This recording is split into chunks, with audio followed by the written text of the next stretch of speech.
Hello friends, law study के YouTube channel पे आपका स्वागत है। दोस्तों, आज हम भारतीय दंड संहिता के अध्याय 7 का, जो कि धारा 131 से 140 तक है, अध्ययन करने वाले हैं, जो सेना, नौसेना और वायुसेना से संबंधित अपराध के बारे में प्रावधान करता है। दोस्तों, अगर अभी तक आपने हमारे इस यूट्यूब चैनल को सब्सक्राइब नहीं किया है तो इसे सब्सक्राइब कर लें और अपने दोस्तों में शेयर कर लें। दोस्तों, भारतीय दंड संहिता की धारा 131 बताती है कि किसी भी सैनिक, नौसैनिक या वायुसैनिक को कर्तव्य से विचलित करने का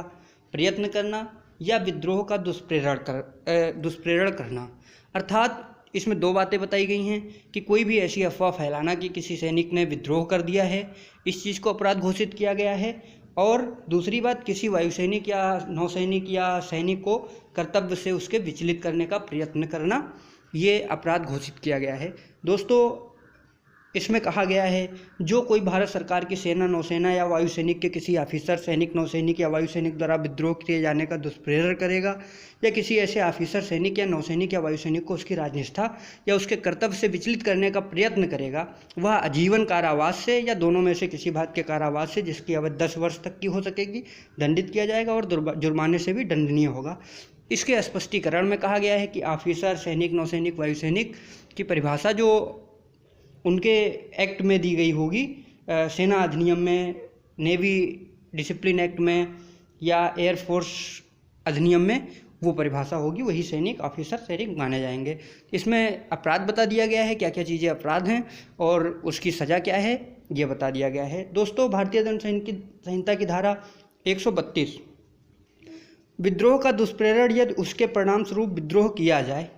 अगर ऐसा कोई दुष्प्रेरण आप करते हैं और उसके परिणाम स्वरूप विद्रोह कर दिया जाए, उसके बारे में बताती है। जो कोई भारत सरकार की सेना, नौसेना या वायुसेना के किसी ऑफिसर, सैनिक, नौसैनिक या वायुसैनिक द्वारा विद्रोह किए जाने का दुष्प्रेरण करेगा, यदि उस दुष्प्रेरण के परिणाम स्वरूप विद्रोह हो जाए तो वह मृत्यु से आजीवन कारावास से, जिसकी अवधि 10 वर्ष तक की हो सकेगी, दंडित किया जाएगा और वह जुर्माने से भी दंडनीय होगा। जुर्माना जो भी सज़ा दी जाएगी उसके अकॉर्डिंग होगा। इसके बाद में आती है भारतीय दंड संहिता की धारा 133। इसमें बताया गया है सैनिक, नौसैनिक या वायुसैनिक द्वारा अपने वरिष्ठ ऑफिसर पर, जबकि वह ऑफिसर अपने पद निष्पादन में हो, हमले का दुष्प्रेरण करना। अगर कोई भी व्यक्ति किसी सैनिक, नौसैनिक या वायुसैनिक को अपने वरिष्ठ ऑफिसर पर हमले के लिए दुष्प्रेरित करता है तो जो कोई तो फिर उसके लिए क्या सज़ा है वो बताई गई है। और जो सज़ा बताई गई है वह दोनों में से किसी भाग के कारावास से, जिसकी अवधि 3 वर्ष तक की हो सकेगी, दंडित किया जाएगा और वह जुर्माने से भी दंडनीय होगा अगर दुष्प्रेरण किया जाता है तो।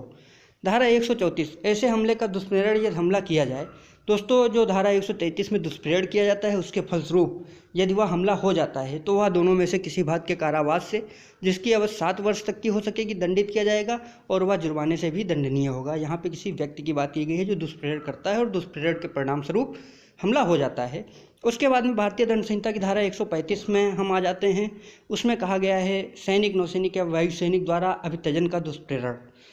जो कोई भारत सरकार की सेना, नौसेना या वायुसेना के किसी ऑफिसर, सैनिक, नौसैनिक या वायुसैनिक द्वारा अभित्यजन किए जाने का दुष्प्रेरण करेगा, वह दोनों में से किसी भाग के कारावास से, जिसकी अवधि 2 वर्ष तक की हो सकेगी, या जुर्माने से या दोनों से दंडित किया जाएगा।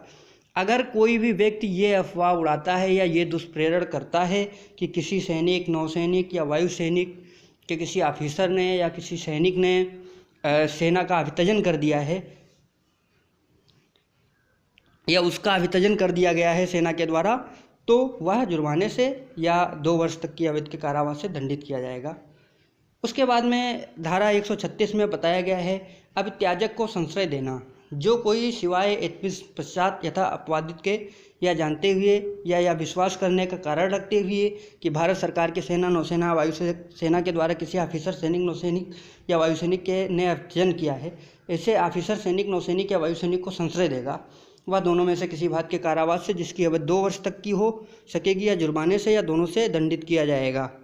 इसमें साफ साफ कहा गया है कि जो अपवाद है उसको छोड़कर अगर कोई भी व्यक्ति यह जानता है और उसके पास विश्वास करने का कारण है कि किसी व्यक्ति को सेना, नौसेना या वायुसेना के द्वारा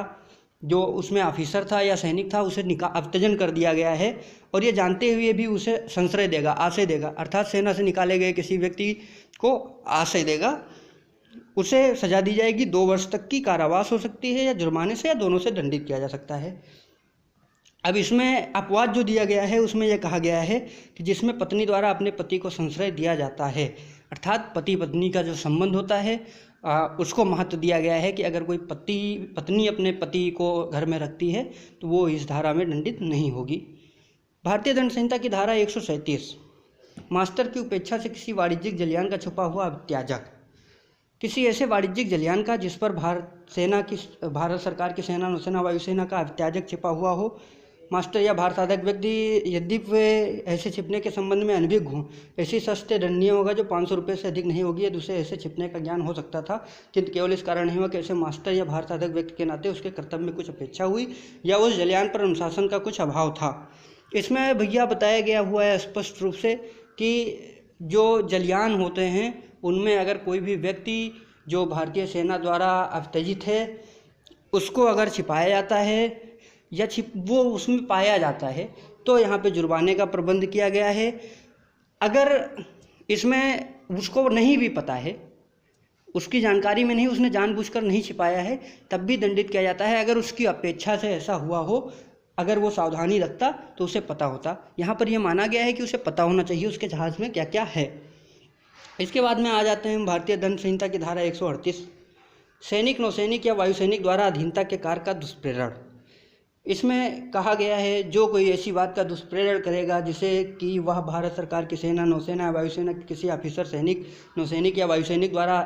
अनधीनता का कार्य जानता हो या अनधीनता का ऐसे कार्य उस दुष्प्रेरण के परिणाम स्वरूप किया जाए तो वह उन दोनों में से किसी बात के कारावास से, जिसकी अवधि 6 मास तक की हो सकेगी, या जुर्माने से, या दोनों से दंडित किया जाएगा। यहाँ पे अनधीनता के कार्य का दुष्प्रेरण करना दंडित किया गया है।